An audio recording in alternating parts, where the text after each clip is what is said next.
to your Homegirl Radio Podcast, segment 1, with my beautiful client, Regina Smith. So today we're going to talk about wire fraud and how to prevent wire fraud in the event that it happens to you.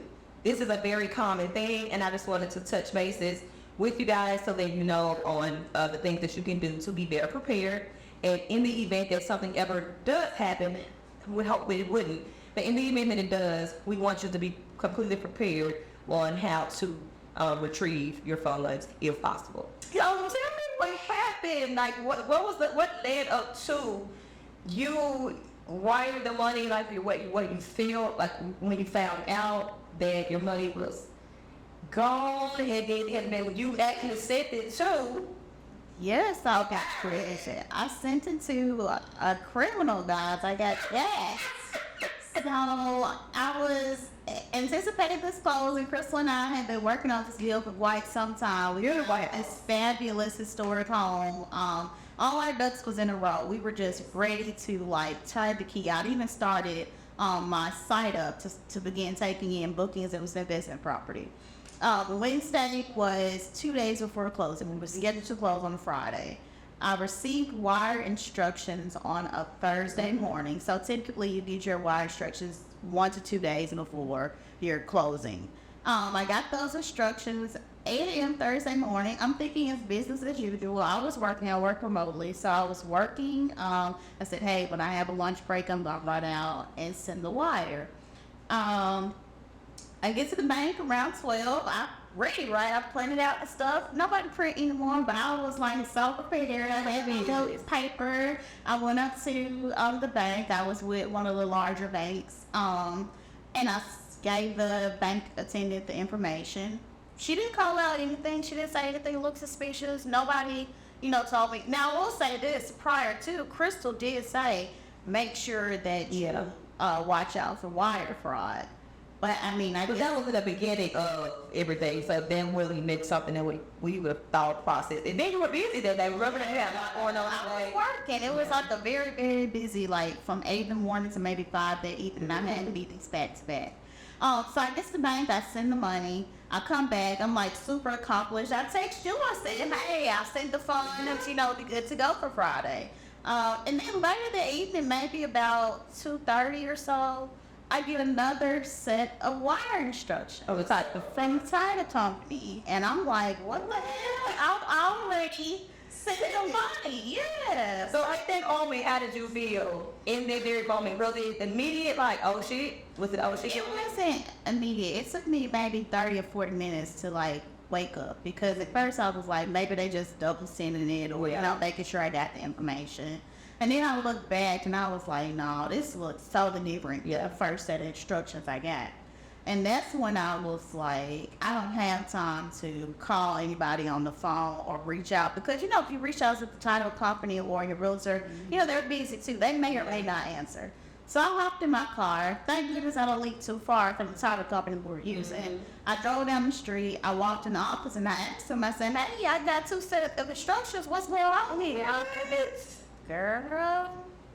And that's when I got the call. As my call is dropped. I got the call. I remember you calling me and you were devastated. And I know Pam, I think Pam got the phone and she was like, she just left the house. And then what is going on? I was like, how much was it? She said $60,000. Yeah, it was $60,000. I showed both sets of instructions to the title company, and the lady replies back, no, that's us. Sometimes, we send a couple different emails. Then she looked at it a second time, and she says, no, that's not us. You need to go straight to the bank. Get to the bank now. I get to the bank, and, it's honestly, I just felt like I was just a number. I went into the bank, I told what happened. And with wire, which I've never done wires before, that wasn't something that I was familiar with. So with wire, it's almost instantaneous. It is if you don't catch it within 30 minutes of the transaction happening, there is no way to rescind that transaction. Yeah. So as Pam stated, that money was gone. It's verified properly. Yeah, it's out of here, right? It's like handing someone $60,000 in cash and they drive off down the street. Yeah. So And don't say, hey, you're not a person that you said you weren't. Remember that. right. By then the phone's disconnected. Right. There's no way to address them, anything.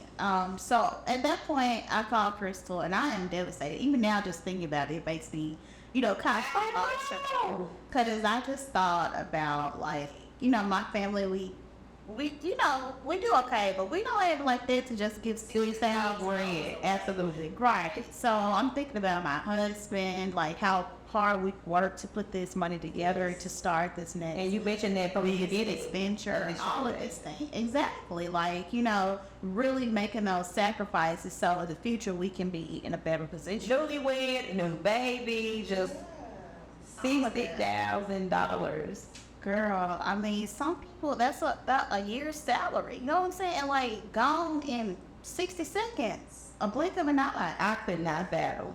But in the midst of that, we did immediately jump on like, so what did you do? Like, once you found that out, you talked to the title company, what did you do? Like, how did you handle that? Like, what was your next step to take? First step I took was I went to the bank as instructed by the title company to try to stop the transaction. As I stated, if it's not done within 30 minutes, you can't stop or rescind the transaction.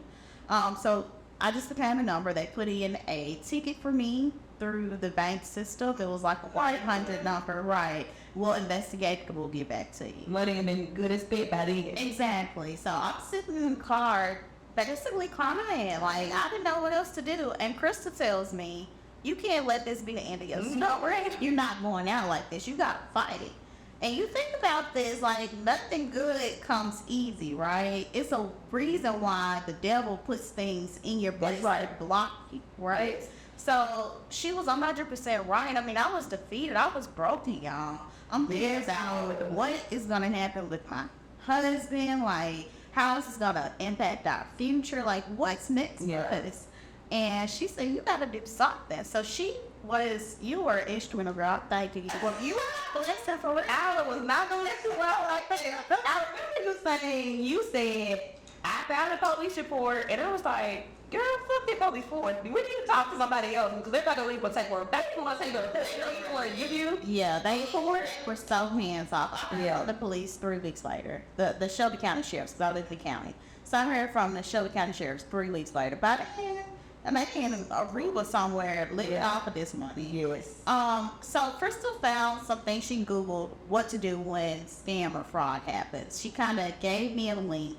I read through the link, and I just began going through those steps and what Body y'all that went right there with body. at that moment. And I want to say, guys, if you ever face this, time is of the essence. Yes. I mean, if you can get on it as quick as possible, you're more likely to get your funds back. If you wait, the money is gone, because what happens is they send it to an offshore account. Once it leaves U.S. soil, there is nothing that anyone can ever help you. Or that, your guy before, right? That's correct. So that meant it was on its way to the island.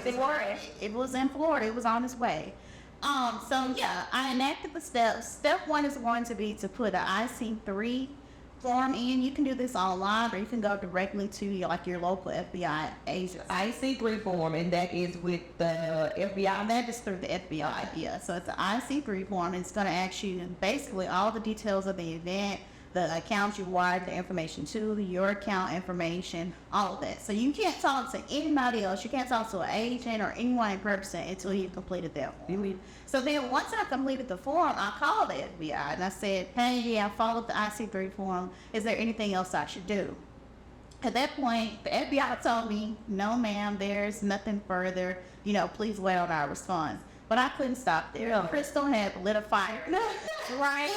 I mean, I was ready. So for myself, my marriage, my family, this was more than just me at this point. So then following those steps and looking on YouTube, which on YouTube it's a plethora of ways. So many people are getting scammed. It is crazy, y'all. So I went on YouTube and they said, reach out to the Secret Service. Who knew we got Secret Service in Memphis, y'all? I mean, it's right down the Wobbler. You can't miss it. So anyway, I reached out to them, and that's when I felt like this entire situation took a time for Immediately. Right, immediately. They were able to immediately contact the bank that I was utilizing, the bank I had wired the funds from and to. So both my bank and the recipient bank. And they froze all of the accounts that were associated with the transaction. Wow. And that was in a matter of, was it minutes? It was instant. While I was on the phone with them, so it was two agents. One agent was taking my information. The second agent was working to put they called it a kill chain. Yeah. So they put the kill chain in that thing. Go kill China.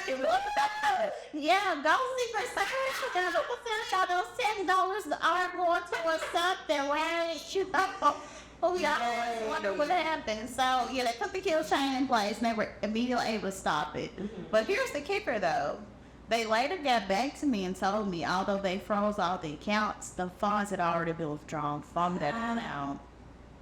So when so after they told the money was gone, what happened there? Like, how did it turn around for you? What happened? Okay, so this happened on Friday. I got a call that the money was gone. It just so happened my family were getting ready to go for a weekend getaway to visit my brother and his family in Chattanooga. So the entire time they were in Chattanooga, I could enjoy eating. I had just had a niece to be born into the world, a beautiful, beautiful baby. But I couldn't, savor those moments with my mother or my father and my family. Because I was so stressed. That's a lot of money to just lose, down. And it's not like, my husband is so supportive. He supports all of my wild praise ventures. But I won't say he was 100% on board. It was more like, baby, if this is what you want to do it. Right, exactly. I'm going to be behind you, but it's your thing. So to now, let him down like that hurt y'all. Right.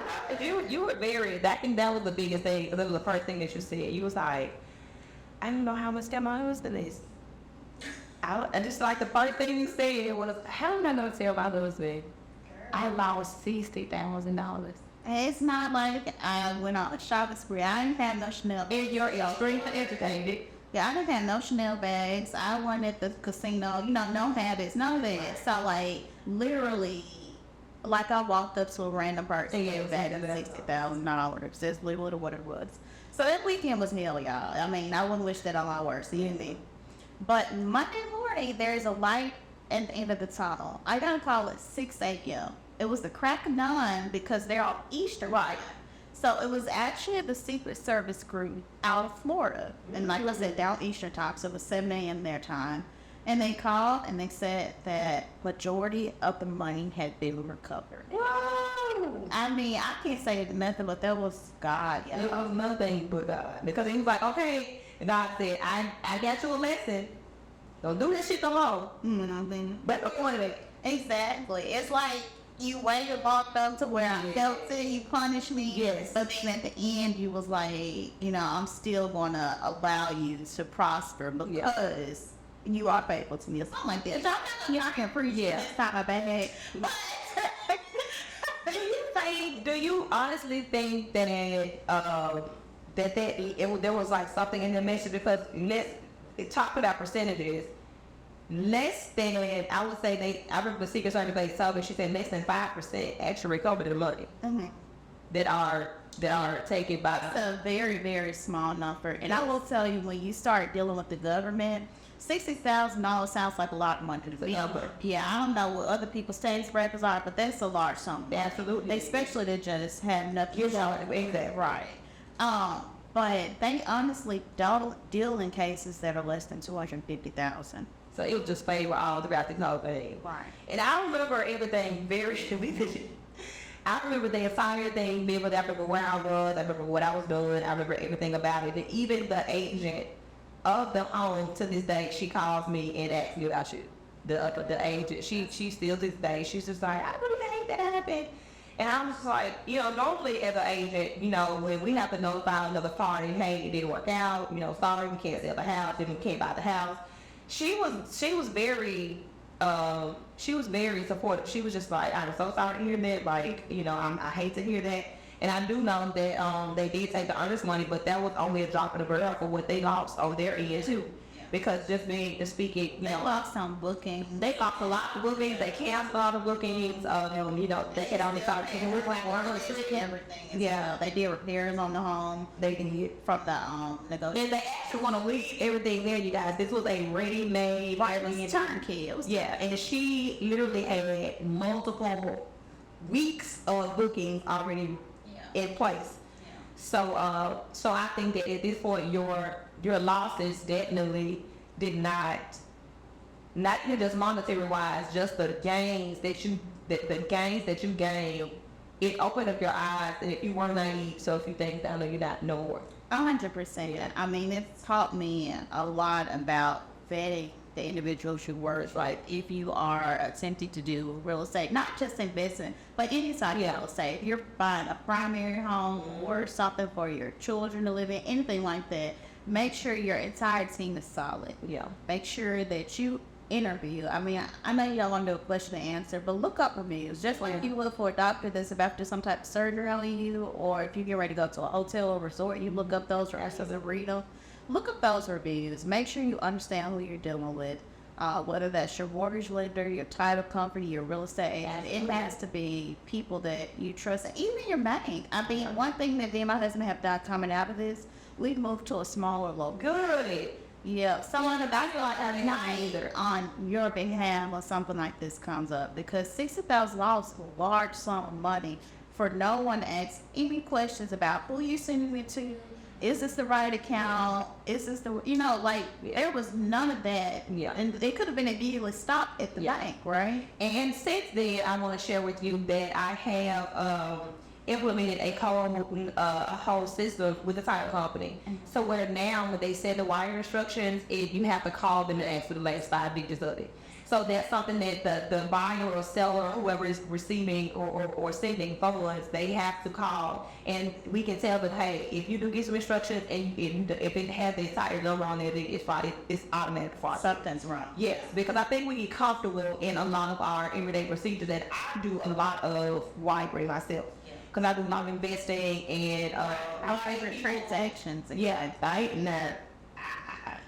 don't think I may so if the positive purpose of this bill, I would say that I did a cashier's check. So I started by on that way.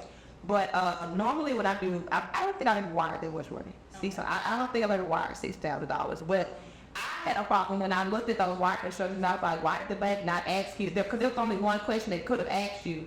They could have kind of, it would have given you some kind of like hesitation. And that was what I told you. It's like when you're looking at this clear, you know what? The man's name was on it. The man's name was on there. There was really. Why would they not say, if you're buying a house, why is this going to a person? That's what it Unless it's an FFL by owner. That's right. And I remember that. I remember that vividly because when I saw the wire instructions, I'm the banker, but my immediate thought was, this has a man's name on it, and as a banker that does wire all day long, a larger bank, why would they not question and say, your clothing, and I'm sure that the title company maybe came up, I'm sure it did, that title company's name, no business name was on that paper at all. Yeah. It was only the man's name. And I remember even you said that when you look back at it now, you were like, I didn't even think about the man's name. Like I didn't even, and I think that it was just people who were so fast, because the first thing you said to me, you said, Crystal, I feel stupid. You said, I am in IT. Yeah. I can't believe it. And that just fact, I'm saying it to say, it can happen to the best of us. Say anybody. Because you aren't in IT. Yeah. So, and I just want people, and I was telling you, you just can't not beat yourself up about it, because when you know that you got to the end of you're at the end of the road, you might have hurt home before. Like this kind of thing will never happen to me. And I think that that's one of the things that people have. Just sad and mistaken. And get added to anybody. And I'll be telling you, like the scammers, the hacks, the phishing emails, they're becoming more and more sophisticated. I mean, they're able to almost duplicate your email addresses to it. And they did. You that's the color Exactly. of receivers on email. I saw that how Open it up and see what those addresses are. The difference might be something as slight as call me like, hey, I got a wire show to you. Is this you? Who is Yeah. person on here? Oh, definitely. I might say that's the best practice. That's on Crystal. From now on, I'm not even called. I'm gonna take my tail up. I'll take my ass up there. Yeah. The who this is this y'all, it's good, man. Even asking y'all got money, y'all come on to the bank, look at all your card stuff. Because Bring it up your lead, because they could have prevented a lot of this, but I am grateful that you got your funds back, because that was definitely not something that was meant for you. I don't think that, if as far as what lesson was in there, it may have been something other than, it wasn't monetary. no, Yeah, I definitely like personally outside of like the business or financial, my marriage. And gave you a whole new view of those. do you feel like we came out strong? Because you please call me first, and you was like, he was so secure, he wasn't mad or anything. I thought I was going to be divorced too. I think I held it. We ready to I was so there. You got a whole nother respect for my other Yeah, because he was so very He's one of my for you. He was concerned about my well-being. Like he didn't want me to go out and have a record. Yeah, you were getting married. Irrational because I was so emotional. Exactly. So I feel like there's always a silver lining and there's a blessing in that lesson. Yeah. So that's pretty much. So she will be partnering on her Airbnb here soon. The devil is not going to intimate with that. She did attend an Airbnb class, so she is fully equipped to have a short-term rental. But I don't think that was a lesson in that. As far as maybe the timing. Yeah. But as far as the lesson, I don't think, because of I'm a multiple Airbnb owner myself. So there's nothing risky about an Airbnb. I'm not a risky investor. Yeah. I'm just not. I don't. We're trying to be calling. So everybody make 2,000 or 20,000. That's fine with me. But tomorrow I might make 2 and I might lose 10. That's the problem. Yeah. So Airbnb is not a risky investment if you do it right and if you are being guided in the right direction by somebody who has experience in it. So I am thankful to know that you got your funds back. It was a huge, huge blessing to see you in your extension today, because the last time we spoke. Yeah. So, anytime, one of the lessons that I will say that I learned, anytime that you are sending anything that is financial documents, it always should be from a encrypted email, and in this particular situation, it wasn't. And then we did find out who email was hacked, and it was on the lending side, and rather on the title company or anybody who was hers. It was definitely on the lending side. So we don't know if it was the lender or if it was the company. We don't know, but the Secret Service people did confirm that it was the email that was sent from the lending side. So, that's one of the very important things. Ask your lender to never send you anything that has any kind of numbers on it. Because they knew when she was closing, they knew when to expect for her to send it. Right. And actually, the Secret Service told me that they could actually a rookie. Exactly. I remember that. When I talked to her, the Secret Service lady, she told me that. I was lucky. I was honestly Blessed. one of the blessed ones, because not everyone's story is the same. That's right. As Krista said, vet your people, call the title company. Yeah. Make sure it's the right information. Everybody on your team matters. You have to have a sense of trust in those individuals. Yes. And also your circumstances down. Put it off on everybody else. I have to say some measure of accountability is. Indeed. So when people send those emails to you, click in the box, see what those email addresses look like. If it's an extra underscore, I remember that. yeah, extra dot here, or maybe the is at Hotmail instead of at whatever company you're dealing with. There should be some red flags along the way. And then what? Yeah, and I was saying, it can happen to anybody. It happens to the best, but Crystal stated. But if it does happen, time is of the essence. You gotta act. You gotta move fast. Like, you have less than 24 hours. And even then, it may be too late. Yeah, 24 hours, you definitely just get counted as a loss. I think that your situation was definitely isolated simply because you got your money back. And that does not happen. When I talked to the Secret Service agent, because I was extremely active with this the whole time, but I was devastated with it. It wasn't my money. Yeah. But I told her, like, we got to do something. I can't let you do things no loss. Like, and I just know, after everything would settle, after the dust settled, I know that, I knew you were going to be caught in this, because you already working day one. But you know, if you would have just sat down and just gave up, when everything settled, you would have never forgiven yourself for that part of it. Yeah, 100%. Not the part that happened, but the fact that you like, I can't believe I didn't do nothing like this. Because there would have been a gray area where you would have known, like, What could I have done? How much could I have? maybe if I would have fought, maybe I could have got something with it. Right, exactly. But it was just very heartbreaking to talk to you throughout the whole process. When I was checking in with you, you was like, I don't know, first I don't know, I don't think I'm gonna way back. I don't know. And then when I talked to you the last time, he was like, I'm pretty much in my way back, but I don't know. Yeah, I think so. It did take a bit of a financial loss, but it wasn't massive. $60,000 worth. That would have been a hard pill to swallow. So I'm just thankful that my story turned out the way it did. If it does happen to you, IC3, contact your Secret Service, jump into action. And do not call it BLPDs. Right, I know. That's the Shelby County Sheriff's like, but it's not their wheelhouse. It's cyber fraud. Yeah. So it's something that's invisible almost, you know. And there's nothing they can do. They don't even have the tools or the mechanisms to actually to even resolve any of that kind of stuff. So Right. But I mean, that was the first thing you thought doing was like, oh my God, police. You know, that's how I fucked up.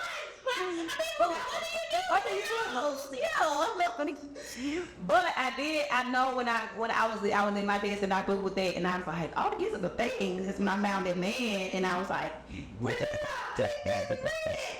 I'm just grateful. I'm grateful to God that it worked out the way it did, and I'm happy to see you in good spirits now, and I'm glad to see you're still married. Yeah.